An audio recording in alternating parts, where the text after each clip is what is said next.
Welcome, everybody, to Would You Like to Continue? Today we have a wonderful, special guest. Very special. This man married me and my wonderful yet annoying wife. This man has been one of the best mentors I've ever had in my entire life, investing into me, not just as a minister, but as a man of God. And so I will love if you can give him a warm welcome wherever you are, whether you're driving, at home chilling, washing dishes while listening to this, whatever you may be doing. Nice warm welcome to one of my best friends, Pastor Ericles Christophus. Yo, what up, y'all? How you guys doing? It's good to be here. I love you too, Brandon. Thank you so much. Of course. Victoria's very annoying. Just kidding. We love her too. No, that's fine. So, Pastor Eric, yes. How are you doing today? How you doing? Fantastic. Yeah, doing really good. Scale from 1 to 10. 7.5, probably. 7.5? Yeah. I like how you said fantastic and it's a 7.5. You know, when some people, they're like, I'm good, but they're not, thrilled, and they give it, a 9. It's so weird. But anyways, we are blessed to have phenomenal Bacon Legacy leader right here. This Bacon guy Legacy knows his stuff, man. He genuinely, authentically knows his stuff. And so we're going to dive into his brain a little bit. And the first very high-quality intellectual question I got is, Pastor Eric, do you like sports? I love sports. You have no idea. So, I wanted to play professional sports my whole life. I grew up playing sports. I love sports. We just canceled our cable right now. Oh. I know, and it's good because sports aren't on, so when sports comes back, cable has to come back, but I have to watch sports. I love all sports. For sure. That's good. So what sports are you into the most? So, I love basketball. If there's one sport, it's basketball. I played basketball all through high school, growing up. Probably 4th grade I started playing. I love basketball the most. The Cavs, my favorite basketball team, they're really bad right now. So I'm not when they win 14 games a season, I'm not really interested in watching that a whole lot. But I love basketball. Probably a really close second is soccer. I love soccer. I love American soccer. That's just who I am. I love watching Americans play soccer overseas. So our young Americans in Germany and in England, I'm all about it. That's cool. So I don't really have a European team that's that's my team. I'm more I'm going to watch Pulisic, Captain America, play for Chelsea. I'm going to watch Weston McKennie play for Schalke. That's what I like doing. Yeah, see, I never really was a sports person growing up. Okay, I love playing sports. Sure. And love is the correct word. Yeah. I have a great time. I remember just being at my cousin's house, and we would play football across from his house. Yes. I'll get there. He's already playing with the neighborhood kids, and we just went out and played. I remember living in this other area in Kissimmee where one of my neighbors, they were Mexican, and they loved playing soccer. Sure. And so we would play soccer in the back with the neighborhood kids, or even just basketball. They were the definition of a sports family because they played every sport. Every kid was a part of a team in school. And so I enjoy it. I love the activity of it. But my family, right, specifically, were more involved with fighting sports. Okay. My grandfather was a boxer. Yeah, and so that's actually who I'm named after. My middle name is Ruben. Okay. And so he won the Golden Gloves in New York. Wow. Yeah, and I was and so as a kid hearing that, hearing what you come from, especially if they come from something cool like that, it's inspiring. So my family, man, we love the Rocky movies, Karate Kid, Bruce Lee stuff. We love watching just action. We would have a suitcase, or a maleta is what we call it in our house, filled with movies, right? DVDs in there and everything. Yeah. And so we were all about the action films, and I did for Halloween, I always dressed up either as a ninja or a Power Ranger. Okay, and so we would watch boxing matches and all that stuff. Being from a Puerto Rican background, that's a big deal. Yeah. Right? Even if it's not a Puerto Rican playing, as long if you're for them, you're for them. Yeah. So we would go to our family's house, everyone from different cousins on cousins on cousins. cousins come through. We go into the garage. We have the projector set up. The garage. And then all the Hispanics yelling, "Toma!" when someone gets hit. It's a fun experience. And I did martial arts growing up. And so for me, it wasn't like traditional. Like, it wasn't basketball. It wasn't soccer. It wasn't baseball. It was punching and kicking, forms, weapons, all that. I was in love with the Oriental culture, with Japan, Korea, all that stuff, and my mom was too. And so my mom, I thank her so much and my dad for being so supportive in that. Like, they were very supportive in anything I really set my mind to, and would put money. Like, my mom would throw money at it. What, you want to do this? Throw money. Yeah. It wasn't the best financial decisions, but it still showed her investment in me and in my passions and in my hobbies. Wow. Yeah. So for you, though, you mentioned soccer's your close second, but you did soccer in college. Yeah, I played soccer in college. So back in the day, I'm real chubby now. I got that dad bod going on, but back in the day, I had but you abs. got some heftiness too, some muscle in there. Yeah. I used to have abs everywhere. Like, I had abs in my forehead. I used to be real skinny. I used to wear an extra small at Hollister. Like, what? Not a small, an extra small. Oh my god. So yeah, I wanted to play basketball, and I just was never tall enough. So I played basketball in high school, and I was fast. I was always really, really, really, really fast. But I was just short. And my dad would always say this to me: it's not the size of the dog in the fight; it's the size of the fight in the dog. And that was like my mantra, just with sports. Yeah, I was always gonna be the smallest. I was always gonna be like the shortest, but like I was gonna out try everyone. Like, hard work beats talent when talent doesn't work hard. Hard work also beats height when height doesn't work hard. And so, for me, I was always gonna be the smallest, but I was going to outwork everyone. So going into college, I wasn't tall enough to play basketball. I wanted it bad enough, but I just wasn't tall enough. Like, you're looking at point guards who were 6'5". They could just shoot over me all day. I couldn't guard that. Like, I was never going to shoot over them. I wasn't going to play college basketball. Yeah, no, I totally get you, because I got small hands, dude. Like, I got some tiny hands, and so you wouldn't think that would pack a punch. But I really took it seriously, the martial arts and everything. Like, I would look with my peripheral vision, understand all the telegraphs that my opponent would do, break them down mentally, like processing everything, and and just go for it. Be very, very strategic. I think that sparked the strategic strengths that I have. So I totally agree with you with that statement, because I'm 5'7", so I'm not that tall. But it also boosted my confidence when one of the most famous martial artists was also my height, Bruce Lee. So I was like, that helps. There's the confidence booster. I can do it, So I get you. So that's why you did soccer, right? Right. So I played soccer through high school as well, and I loved soccer. It was a different love. I had the opportunity to go to Valley Forge. They had the best kids ministry program in the country at the time, and I wanted to go there. They also had a soccer team, and I wanted to play soccer. So my freshman year, I played every minute of every game. One time I got hurt, and I still played.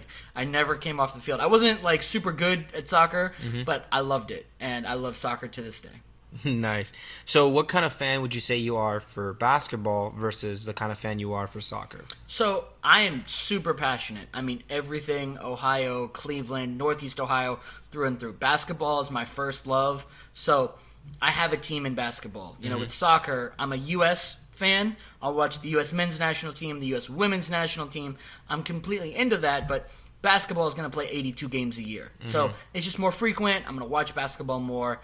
I also feel like I could play basketball a little bit better. Like, when I see stuff, I'm like, I can do that. With soccer, I feel like the skill level is just way different. Like, I was never super strong with my left foot. In basketball, I could do things with my left hand a little bit better. Just like in basketball, you feel like you can do a little bit more than in soccer, where like it just looks way harder. No, yeah, I totally get you. Me, I always thought, I think I could probably do good in soccer, because my kicks were just devastating with martial arts. Not to my own horn, but that was just, I remember, I thought, okay, there was this one time, and I was in middle school, and we were sparring in martial arts. It was, and the martial arts I did specifically was Tang Soo Do, which is a Korean style of martial art, very similar to Taekwondo with the kicks. And my roundhouse kick was like really devastating, my right leg roundhouse kick. I was able to squat 300 in high school. Yeah. So that says. So I remember I was sparring with this one guy, and I guess I kicked him in an angle right, where it hit like the lower part of his jaw. Yeah. And so one thing you learn about the body, when you turn certain like pivot points, the body kind of follows through so it doesn't break. Sure. And doesn't get hurt, right? And so I don't know the science behind it. He probably exaggerated a little bit too. But I kicked him in a way where he kind of went off the ground and kind of spinned a little bit. So I think his body was like, I need to go with this kick, Sure. or it's gonna end badly. And so we all reacted like, this is insane. Oh. And that felt, as a kid, that was such a confidence booster. Yeah. And then we would break wood all the time. That was always a very fun thing. So I was like, in soccer, I was like, maybe I could, but I'll get in trouble. Like, kids would get mad at me because I wouldn't stop. Like, I would go for kicking the ball, and sometimes our shins would collide, and I'm still standing, and they're like, they hate me for it. Yeah. So I felt horrible. Oh my goodness. And see, in soccer, that's such a big deal. Like, even just that mentality that you're going to run through the ball. Like, and they're like, I'm telling you, you get to a different level of soccer, and everyone has that mentality. Man. Like, I remember the difference between high school soccer and college soccer. Mm-hmm. In high school, I was like the fastest guy on the team. One of the fastest, if not the fastest. And I always had big legs. Like, I would work on my legs and my core more than I would work on my upper body. Like, to this day, I've got, like, little chicken legs, but, like, almost like when you go to Disney and you get that turkey leg, it's, like, crazy veiny and crazy. That's my like, calf muscle, So, but in college, everyone is ripped. You know what I'm saying? Like, everyone has giant legs. If you were the fastest in high school, you probably are not going to be the fastest in college. Everyone was like that. I remember one time we were playing a game, and a good friend of mine, he's a youth pastor now, he gets Spartan kicked right in the groin. And, like, the guy was going after the ball, but, like, he kicked so hard. This dude's, like, over 6 foot tall. His whole body lifted off the ground. I mean, he just fell on the ground. I thought he died. Not even playing around. Like, I'm like, Matt's dead. Matt died. His soul went straight to heaven. The like, dude is never having children. Like, it's... Oh, man. Soccer's real, bro. Yeah, sports. And like, in soccer, there's no pads. Like, growing up, I always wanted to play hockey.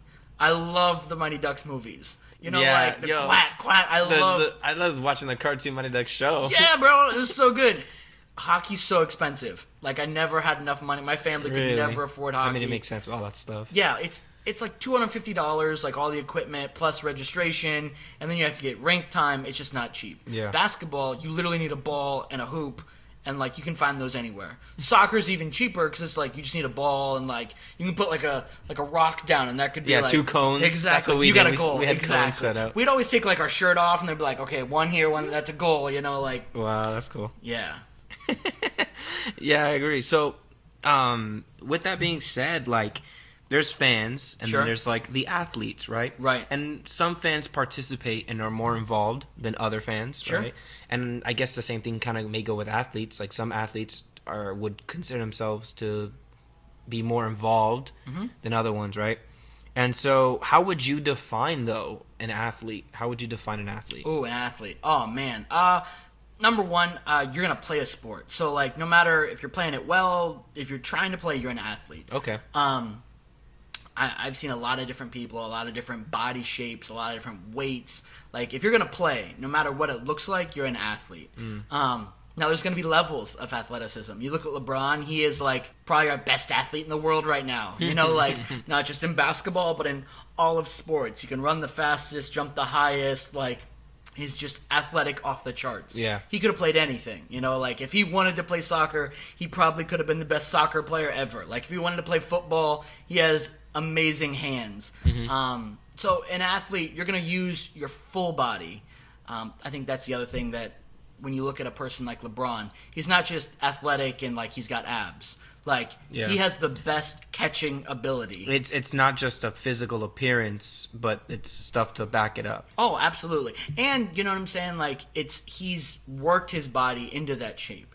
Some of it's natural and God-given, but an athlete is going to spend time. They're going to discipline themselves and their bodies in order to do things that no one else can do. Okay. So, you mentioned... Okay, give me a list. It doesn't have to be in specific order, most importance, but name some characteristics that are athletic traits. Athletic traits. Okay. I think number one, someone who works hard. Okay. Number two, someone who wants to win. Number three, I would say like muscular. Okay. Someone, athletic traits. One more. Just give me one more. One more. I'm trying to give you stuff that's not like, cheesy, but athletic traits. People are going to make flexible even. Okay. Like people who can, I know for me, like, it's so funny, every athlete, and you don't think about it, everyone stretches. Yeah. You know what I'm saying? Like, I remember there are so many times before you're going to go run for 90 minutes in a soccer game, like, you have to, like, prepare yourself. It's a good life lesson in that. You know what I'm saying? Because so many people just want to run forever and do things, but they don't want to do the work. They don't want to do the stretching and the prep time to put into that. Because no one sees the stretching. Sure, And absolutely. so people see, until someone gets hurt. Until then someone you see falls what down. they should have done. They should have stretched more. You know what I'm saying? They didn't stretch right. They weren't fully warmed up before they got onto the field. Yeah. Okay, so how would you define a spiritual athlete? Which I believe you started touching some of that ground. A spiritual athlete. That's really good. I love what the Bible says, that it's someone that has trained their body, someone who is disciplined. So when we talk about a spiritual athlete, I'll give you an example of like playing soccer, for instance. Mm-hmm. So it's 90 minutes, Brandon. It's 2 45-minute halves of running. Running. Just running. That's all it is. So like, not only do you have to run for 45 minutes, then you have to like get the ball, and people are going to knock you over and tackle you without pads. Number one, you have to be strong enough. Yeah. So when we talk about that spiritually, we have to be strong enough. Like God says, it is not going to be easy. It is going to be worth it. So first of all, if we're going to be a spiritual athlete, we have to have strength. Ultimately, our strength comes from the Lord. Yeah. We have to understand that. So many times in my life, maybe being a man, maybe being a Greek man, I've wanted to be like strong on my own, but to learn how to trust in God for my strength. To say like, okay, my strength doesn't come from Heracles, my giant turkey legs. My strength has to come from the Lord. So I think strength is a big one when you talk about a spiritual athlete. The second one is you have to be in it for the long haul. So you're not a sprinter, you're a marathon runner. Like ultimately, I'm a Christian now at 31 years old. Let's say double that when I'm 62, I still want to be loving Jesus. I want to be better than I am at 31. I want to be better at 62. Like, I want to grow in the love and knowledge of Jesus Christ. Which I think that's really cool, because people think when you get older, when you're a regular athlete, you kind of start underperforming. Sure. Right? You're not at your peak. But the beauty about being a spiritual athlete is that you can keep on raising that ceiling, right? Oh, yeah. And I think the coolest part about the whole athlete side, and this is, you see it all the time in sports where, like I looked at athletes and I wanted to emulate what they did. So one of my favorite basketball players in the whole world also played basketball and soccer, Steve Nash. So again, short guy, light-skinned guy. So he had long hair, like all the things that I had in college, in high school.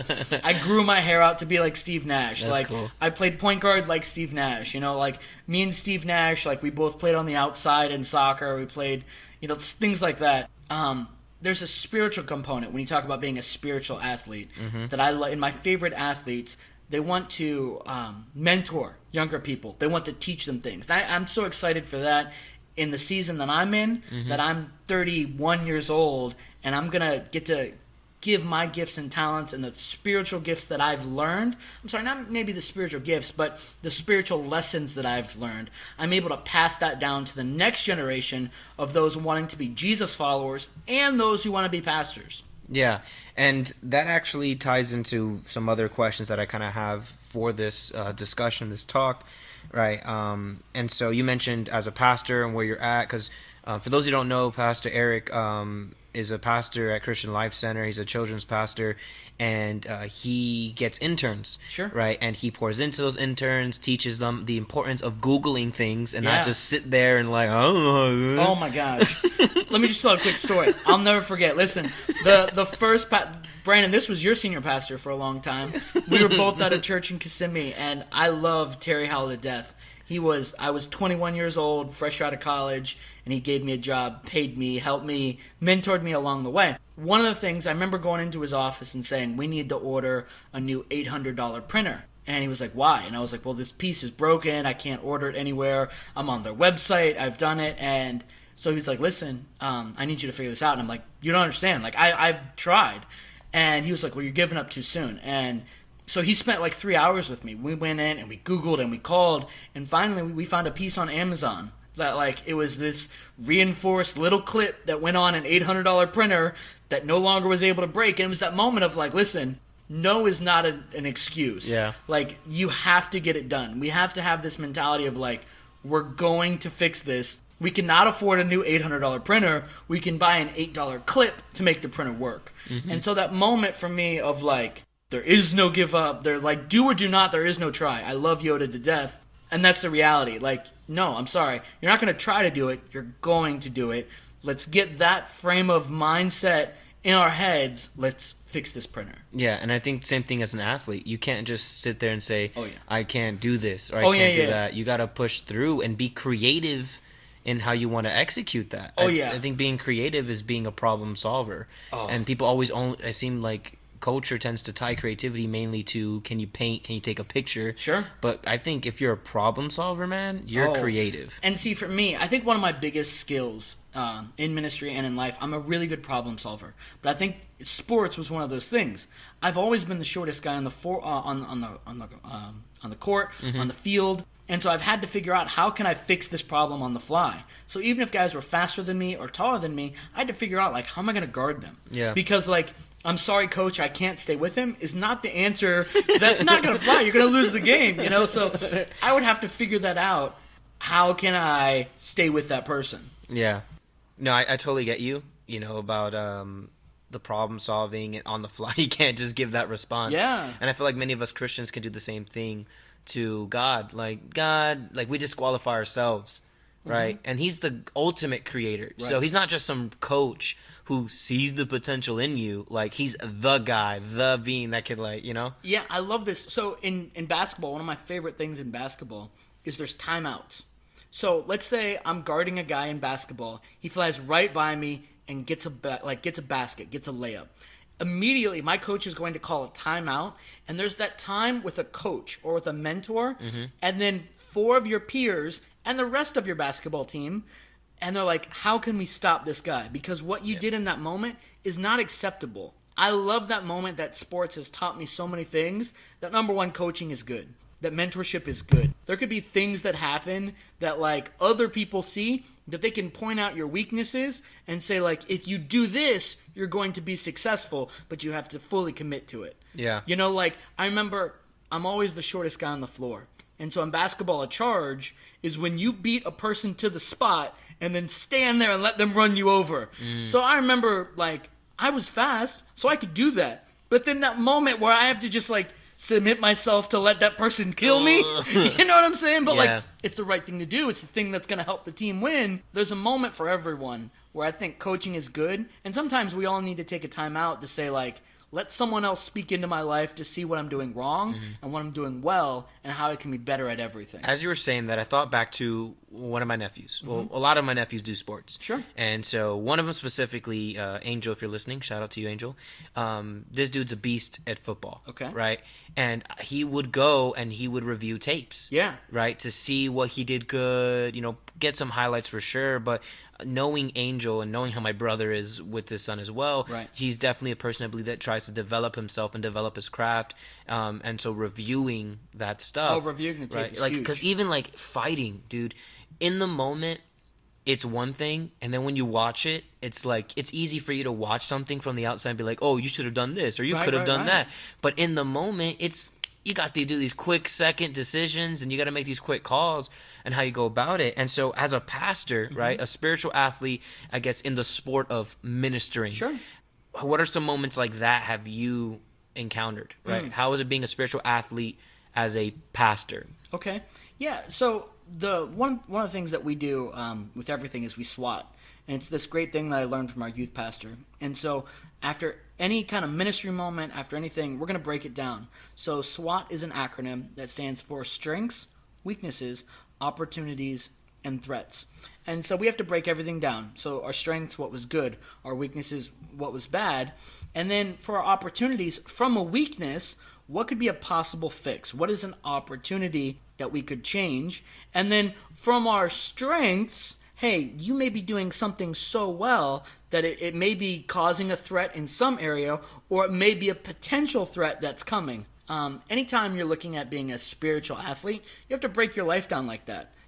Something that we do as a staff is every year we do a personal assessment. We look at 10 areas of our life and we really break it down to say, if there was a wheel concept that all 10 areas create a wheel, do I have a flat tire in one of those areas? Oh, that's good. So one of my things for the longest time, just me personally, was finances. I never thought that I would have enough money to purchase a home until I really committed towards it, until I really set a goal. My wife and I committed to it, and now, fast forward 4 years later, and we've purchased our first home. It never would have happened if I didn't realize and have an assessment to say, I'm weak in this area and it needs to change. And then actually take the steps and be disciplined enough and committed to that goal to see it actually happen. Nice. Same question, but now as a father. Sure. Oh, man. So I've got 3 kids. It's, they never ever tell you that twins are possible. For all of you married folk out there doing that married thing, twins are a possibility. I just want to remind you, you never think that's real until your wife has 2 babies. But being a father, you get one shot at having kids. Number one, I had the best dad in the whole wide world, so I had the best model. Not everyone has that. Yeah. Number two, you have to grow yourself before you're going to grow your kids. And so every day I have to be in God's Word. Every day I have to grow to be a better parent. And so through that, in the growing of me and the loving of my kids, and the loving of the Lord, I can then in turn love my kids and raise my kids the right way. But again, there's going to be moments where you mess up. There's times, if I'm transparent with you guys, that I sometimes yell, and I yell because I get scared. And my kids don't always respond to that well. My wife doesn't either. And I'm Greek. My mom was Irish, so my household was always loud. My wife is not that way. My kids are not that way right now. And so I can't yell when I get scared. I can't yell when I get frustrated. And there's moments you have to apologize to your kids, apologize to your wife. Hey, I didn't do that right. I'm sorry. I'm going to try to do better. Will you forgive me? When you can have those moments, even with your kids, it shows them like, hey, he does care. He's willing to make things right. And at the end of the day, everyone's human. We're all going to make mistakes. Exactly. It's the ability to forgive someone that makes us special. That's really good. No, I totally agree with you, 110%, because I remember when I was mentoring students or just talking to my nephews or just to anyone, right? Teenagers, really, being a youth pastor and Heart being there and stuff. I'm letting them know, like, hey, they're yelling because they care. Right. They're passionate about you not messing up this bad or getting hurt. Sure. And we may not be the best at communicating how we truly feel or what we genuinely think.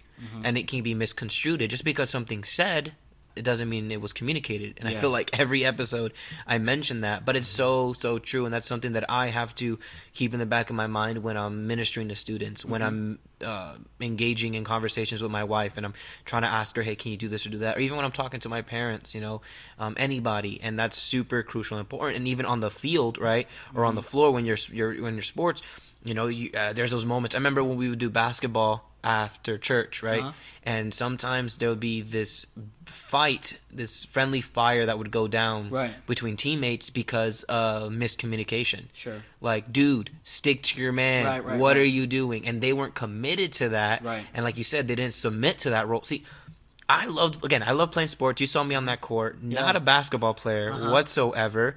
But you tried. Yeah, I tried, and I was fully invested. I was like, okay, I got some weight to me, so let me use that, and I can take hits. I've done martial arts. I've been taking hits my whole life, so I'm like, I'll use that. And I remember, what I do is I look for the most credible people in my circle. Sure. Right.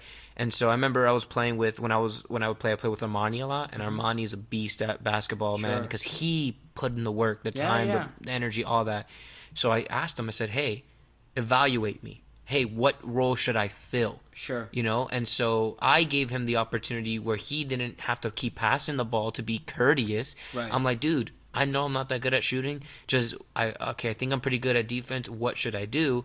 And then he lets me know. And then it was interesting because sometimes he would project himself onto me, and he was like, hey, you don't have to do that because of this. But then he had to understand, like, wait, his strengths are different from my strengths, so maybe he can defend to that degree where I may not be able to excel at because of it. Like, because I was able to really my stamina was able to come back pretty quickly. Sure. So I was able to like that. My whole goal was like to intimidate the people on the court, Right. to throw them off. So Oh, yeah, I the didn't mental mind game. getting in their face or whatever, and like, you know, respectfully, Yeah. but getting in there and rushing down just to throw them off. And I also thought about, okay, how, again, like the whole, I'm short, so how can I maneuver around this? What, you know, and you may be short in different areas, and so it's like, how can I Wow. be creative in filling in the gap in reaching that goal? And I love sports for that reason, Brandon, because in a team, you're going to have just a mix of strengths and weaknesses. And how your weakness could be somebody's strength, and you guys can work together so it's not a problem. I love that. And a better way of saying that, you can work together to win. That your weakness will not be the thing that is a loss because it's someone else's strength. But you have to work together in order for that to happen. Yeah, because so many times people like scold their teammates. Oh, yeah. Like, you're bringing us down. Oh, yeah. And at first glance, maybe. And there's also that pride piece, so you don't want to admit it's your fault. Sure. But I think when a good leader steps up, and you don't even have to be the coach, you know, there's where the 360 leadership Oh, yeah, the comes teammates. into play, right? Oh, absolutely. They're like, hey, maybe try this or maybe try that, or hey, let's do this. Let's coordinate based off of our strengths and Right. weaknesses to cover each other. And accountability is so key in that. You know, when you talk about 360 leaders, that like your team has to have the trust built, has to have that relationship with you. They can call you out and it be okay.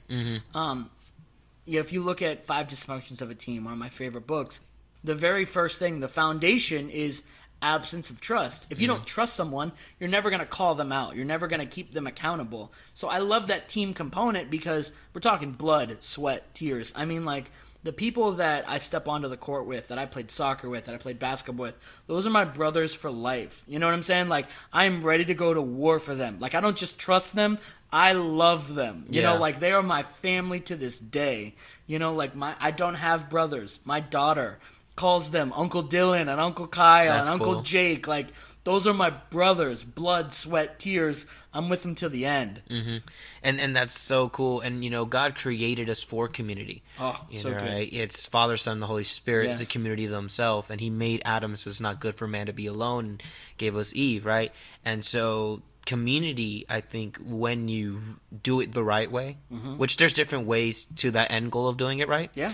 But when you go about it, you really tap into something divine. Yeah. Right? Something just that fills that need of love, right? And Oh, yeah. that need of just like of significance. Sure. It's erasing insecurities. You Right. feel effective, you feel great. And this isn't just only in sports, but in any activity, like even in playing in games. Like, I'll play certain games and I'm with my teammates, and how great it felt winning a Warzone, or Right, you the know, video game side. Yeah, exactly, right? Or just, you know, or when we would you'd be like, text us SEU students, I need this done, I'll pay you guys in food. Yeah. And we came together, we had a goal, and just when we completed it, we felt good, and then we Yeah. celebrated with food, man. Yeah, listen, to celebrate the win is so important. Like in sports and video games and anything in ministry, the celebrating the win is key.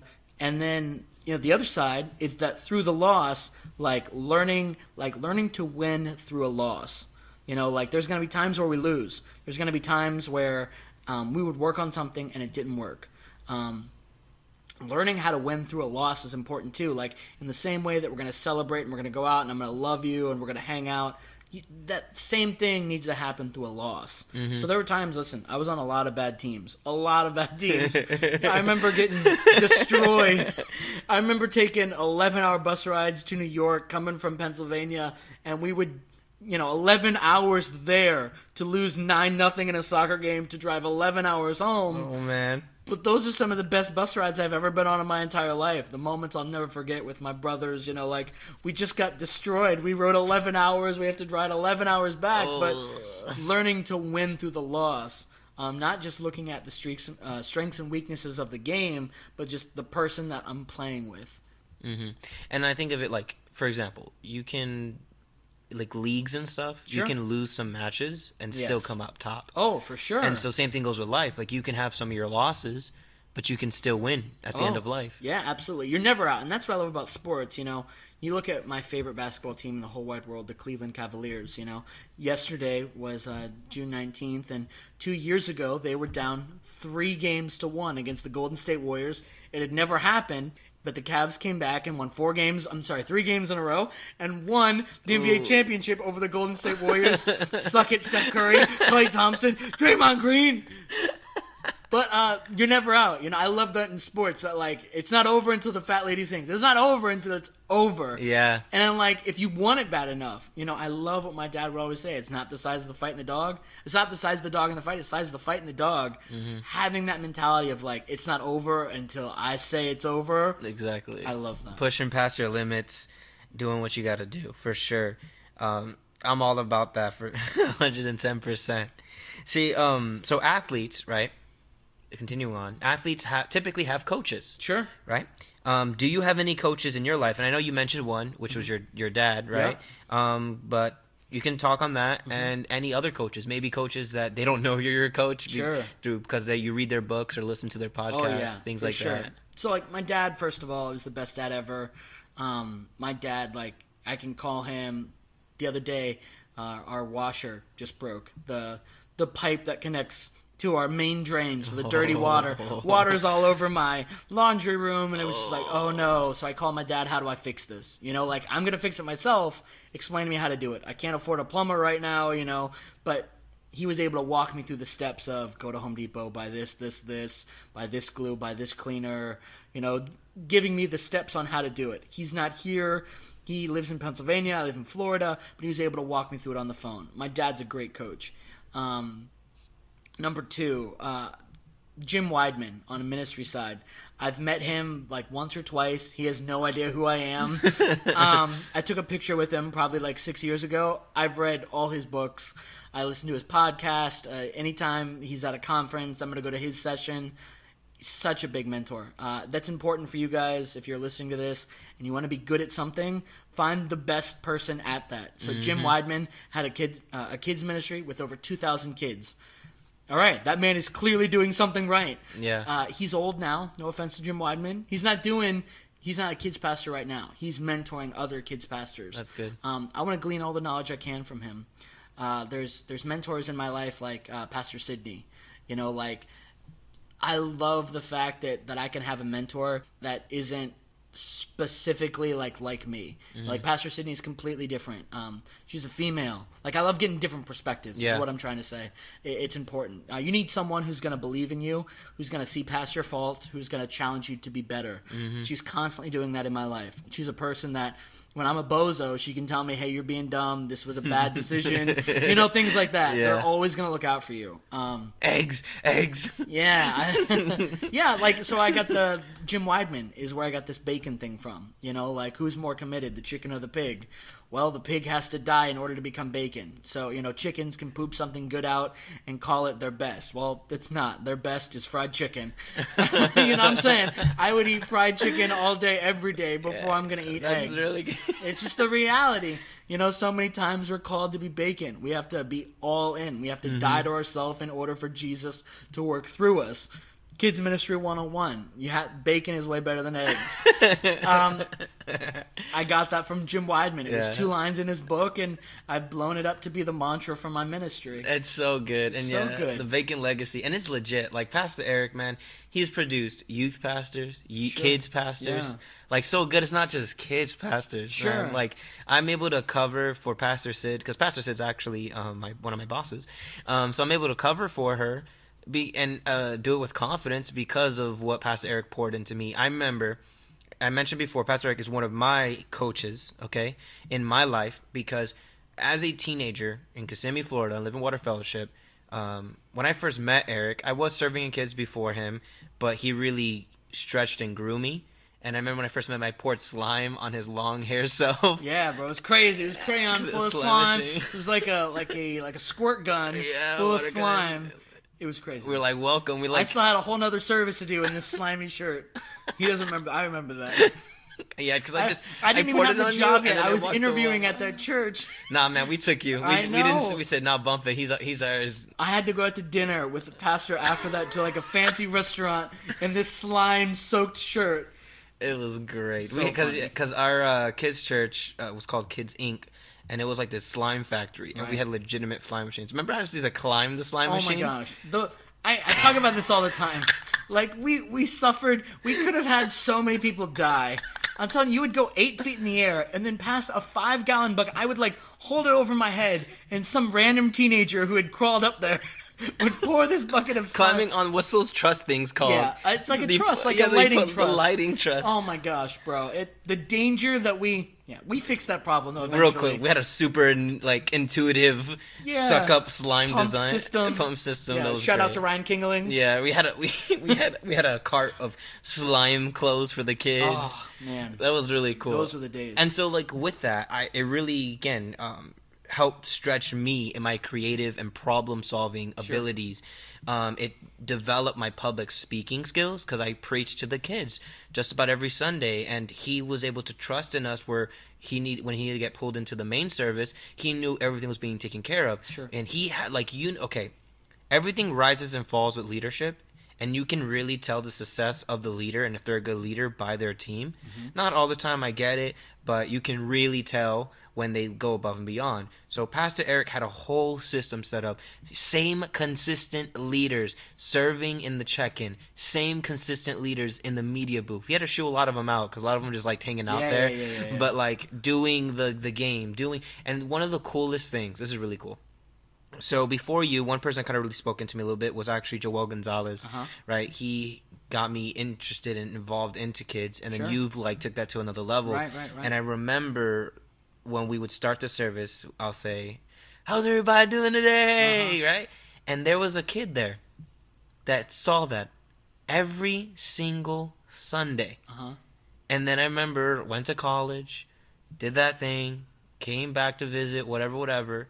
And I was there on a Sunday, and he was now doing that. And he was now leading these kids. Right. And he, just to see the torch be passed on. Oh, yeah. And it was just such a beautiful and really cool thing. And his parents told me, hey, look, he's doing the same thing you did. Yeah. And they were so proud and so excited just to tell me that one line. And so it's really cool. And when you mentioned about that, when your mentors, how he doesn't do kids ministry now, but now he trains them up. Right. I feel like that's so fulfilling. You were in the dirt, you were in the battlefield, you did your thing, and then from all that you accumulated, all that knowledge, all that wisdom, you now become a coach, a personal trainer. Yeah, and I think a better word, it's a disciple. Yeah. Hear me when I say this. You're not a disciple of Jesus until you make disciples for Jesus. That's good. So the same thing in ministry. I'm not a pastor in ministry until I can develop pastors. Now, I remember what it was like to be 18 years old and 20 years old, and I wanted a pastor to mentor me, to take me under their wing, to teach me everything they could, and then to help me find a job. Yeah. Understand, I had mentors in my life who did that, but I can remember that hunger of wanting someone to pour into my life. And listen, I'm so excited. I'm blessed that I get to do that at our church, that I get to raise up pastors, that I get to be a part of a process that does that. But it all started because I remember what that was like. And so many times, people will struggle to be like me, to find a mentor, to find someone to pour into them. But then once they've achieved that goal, they don't want to pour back. They don't want to raise up a next generation. That is not my heart at all. Yeah. And that's why I think, Caleb, we can relate with you so much. Sure. Because we sought that. Right. Unfortunately, the church I was at previously, just a lot of people came in and out, for whatever reason, whatever the reasons may have been. But there were some people that I was like, are you my mentor? Are you my mentor? Right. Are you, and as a guy specifically, that's a big deal. Right. You can't be, you can be a mama's boy, but there's a point where you're trying to learn, whether you say it out loud or through your behavior, I need to know how to be a man. Oh, yeah. Well, and this is a good sports leadership for you. Yeah. So let me just say, I've gone to, when I got to Valley Forge, we won 2 games my first year, I think. We lost a bunch of games. Just because we lost that year doesn't mean we're always going to be losers. I had to stay committed and stay around to say, I'm going to help make this better. Yeah. The same thing with your job and in ministry. Just because something is tough right now doesn't mean you can't be a part of the process to build it into something better. You know, the Philadelphia 76ers, trust the process, trust the process. We're really bad now, we're going to lose games now, but later it's going to pay off. We're going to develop our young talent, we're going to get draft picks, we're going to be better. The same thing in ministry. You can never go and take a job to say, I'm going to be here right now, I'm going to be here for a year and then be a stepping stone. That was never my goal. Like, I'm going to plant roots somewhere. I want to be able to mentor students, mentor pastors, mentor leaders to help them become better. I can't do that in 1 year. All good things take time. Yeah. Hear me when I say this. I can go to McDonald's and I can buy an apple pie for $1 and I can get it in 30 seconds. If my mom was going to make apple pie, it would take her all day. One is going to taste way better than the other. All good things take time. Yeah, patience. Be committed enough and stay in one spot. Hear me when I say this, my last thing on staying. You're going to grow where you're planted. These people who, I work in one place and then I'm gone in a year or I'm gone in 2 years, you're never going to grow. Grow where you're planted. If there's issues in your life where you as a leader need to grow, that happens when I can stay in one spot and a mentor can help me really grow through those problems. But if I just leave when it gets hard, I'm never going to grow. And in the sports analogy, I'm never going to win. No, I totally agree. There's people I've met that there's these, you probably see them in some churches.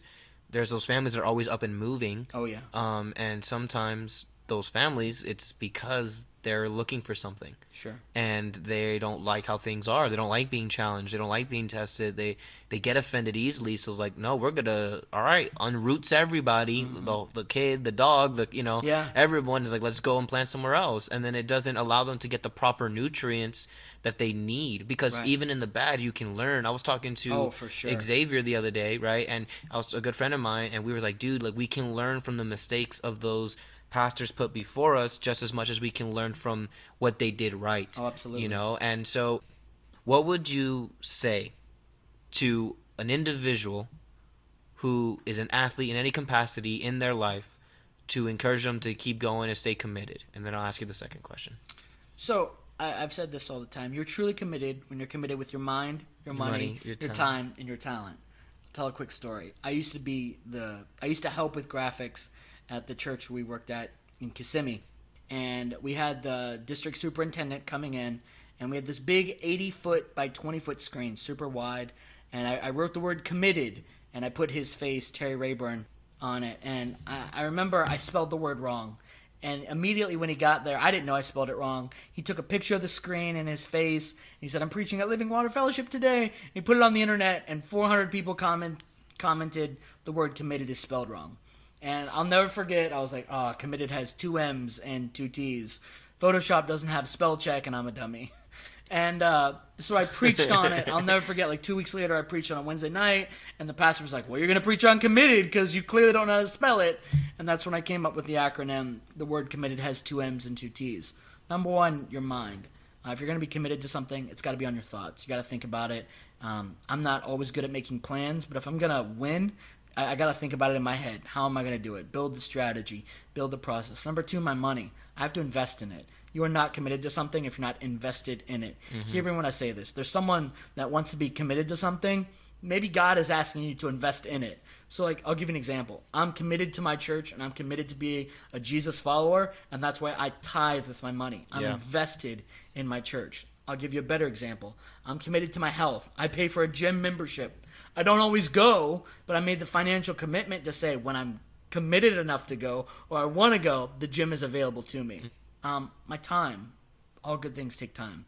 So if I want to grow, I'm going to have to read books. I'm going to have to spend time. I'm not going to get everything right the first time. I'm going to make mistakes. I'm going to mess up. Take the time to learn how to do things right. Yeah. And the last one is my talents. I believe that God has given us all gifts and talents and abilities and even skills.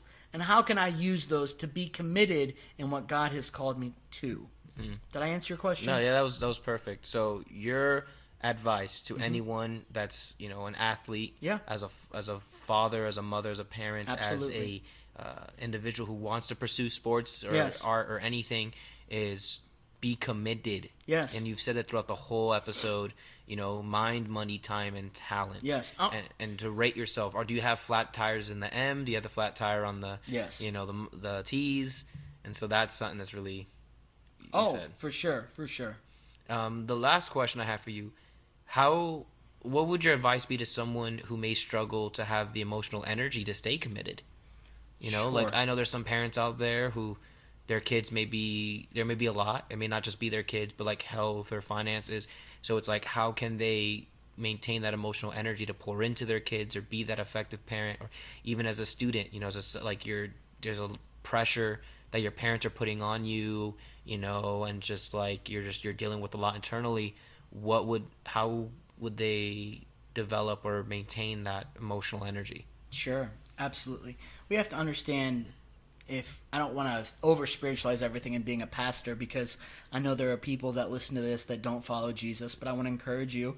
We're both Bible believing people, Brandon and I believe that the Bible says that when we are weak, God is strong. In the middle of our weaknesses, God can be strong. What we have to do is let God take control of our life. To say, God, I'm going to give you my life. I'm going to give you my problems. And God, I'm going to let your power be strong in my life.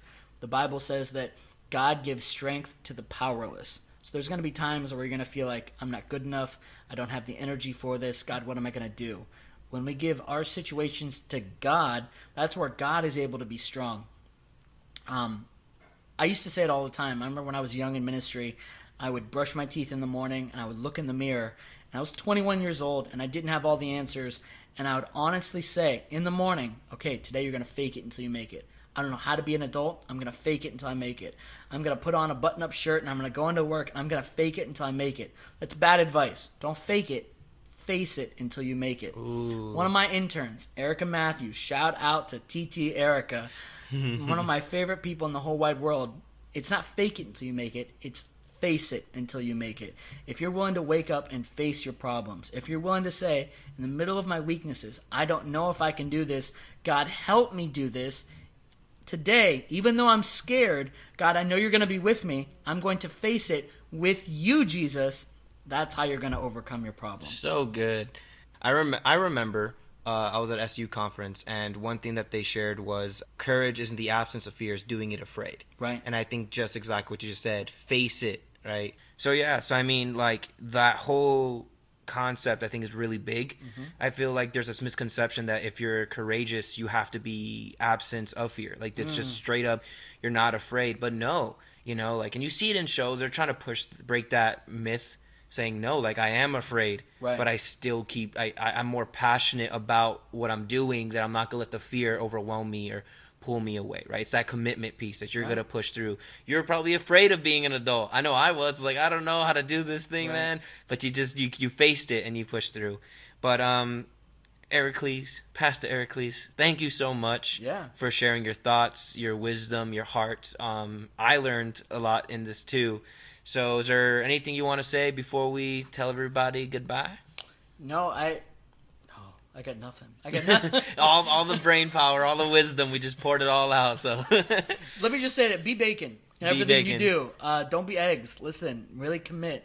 Be all in, no matter what you do. Whether you're an athlete, a pastor, a Jesus follower, whether you sell insurance, whatever you're doing, being a mom or a dad. Hear me when I say this: be all in.